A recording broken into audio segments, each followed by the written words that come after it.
નમસ્કાર. દાહોદ શહેરમાં સાંજના સમયે અચાનક વાતાવરણમાં પલટો જોવા મળ્યો હતો અને ભારે વાવાઝોડા સાથે વરસાદ પડતા શહેરના માર્ગો ઉપર પાણી થઈ ગયું હતું.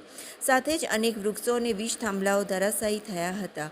ગોદી રોડ વિસ્તારમાં એક કેબિન ઉપર વૃક્ષ પડતા કેબિનનો ખુરદો બોલી ગયો હતો. સદનસીબે કોઈ જાનહાનિ કે ઈજા પહોંચી ન હતી. જીઆઈડીસી વિસ્તારમાં પણ અનેક વૃક્ષો ધરાશાયી થતાં વીજ લાઈનો તૂટી પડી હતી. લિટલ ફ્લાવર સ્કૂલ કેમ્પસમાં વૃક્ષો તેમજ દિવાલ ધરાશાયી થઈ હતી.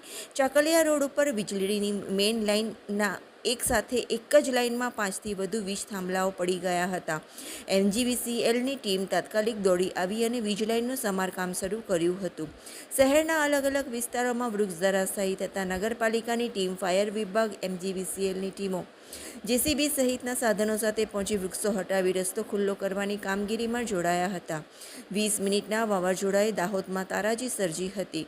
દાહોદ શહેર અંધારપટમાં ફેરવાયું હતું.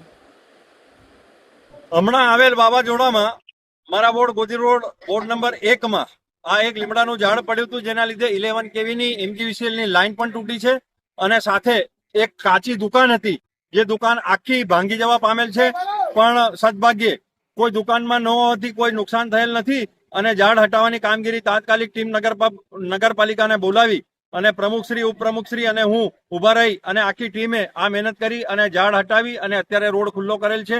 અત્યારે વિસ્તારમાં બીજા વિવિધ જગ્યાએ ઝાડ પડ્યા છે અને અમુક જગ્યાએ ટ્રાન્સફોર્મર પર વીજળી પડી છે. તે બાબતની જાણકારી હમણાં જ મળી છે, તો ત્યાં જઈને એ પણ જોઈશું અને એમજીવીસીએલની ટીમ અને બધી ટીમો કામે લાગી અને તાત્કાલિક લોકોને સેવાઓ પાછી બહાલ થાય એ દિશામાં પ્રયાસ કરીશું.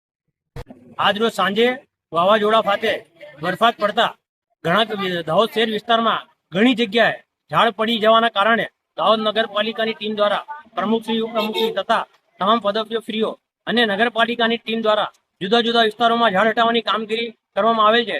જે અન્વયે હાલમાં દ્રષ્ટિ નેત્રાલય પાસે એક મોટું ઝાડ પડેલ છે, જેની હટાવવાની કામગીરી કરવામાં આવી રહી છે. નમસ્કાર.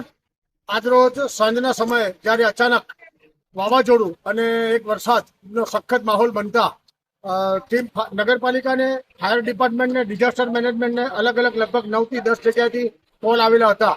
એનામાં મુખ્ય દ્રષ્ટિ નેત્રાલય, જીઆઈડીસી અને કાવરસિંહના બંગલા પાસે બહુ તોતિંગ ઝાડ જે પડી ગયેલા હતા, જેના રીતે રસ્તા બંધ થઈ ગયેલા હતા.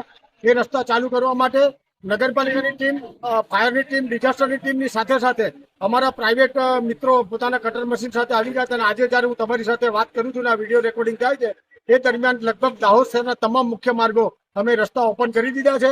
જીબી ની ટીમ, નગરપાલિકાની ટીમ, કલેક્ટર સાહેબની ટીમ, આ બધા અમે સીધા સંકલનમાં છે. જે પણ કોઈ તકલીફ પડતી હોય, નગરજનોને મારી હાથ જોડીને વિનંતી છે, ગભરાશો નહીં, પેનિક ન થશો અને આપના તરફથી અમને જાણ કરજો. ફાયર પર જાણ કરજો, પ્રમુખને જાણ કરજો, ઉપપ્રમુખને, આપના સ્થાનિક વિસ્તારના કાઉન્સિલરને જાણ કરજો.